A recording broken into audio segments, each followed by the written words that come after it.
दूर हटाओ डैडी सैडी, बहुत पी लिया कोला कैंडी, अब करेंगे मर्दों वाली बात। खूब पियेंगे बियर सियर, साथ में लेके सेक्सी डियर, पार्टी चलेगी सारी रात। अरे प्यास अपने अंदाज में बोला। दूर हटाओ डैडी सैडी, बहुत पी लिया कोला कैंडी, अब करेंगे मर्दों वाली बात। खूब पियेंगे बियर सियर, साथ में लेके सेक्सी डियर, पार्टी चलेगी सारी रात। लवंडिया लवंडिया लवंडिया लंदन से लाएंगे, रात भर डीजे बजाएंगे। लवंडिया लंदन से लाएंगे, रात भर डीजे बजाएंगे।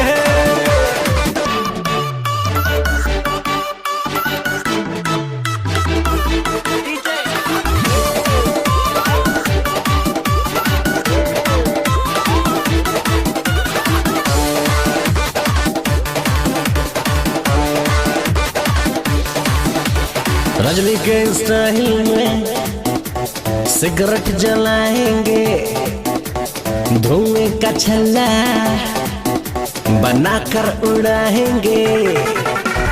रजनी के स्टाइल में सिगरेट जलाएंगे, धुएं का छल्ला बनाकर उड़ाएंगे।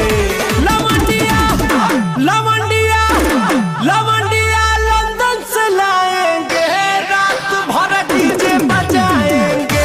लवंडिया लंदन से लाएंगे, रात भर डीजे बजाएंगे।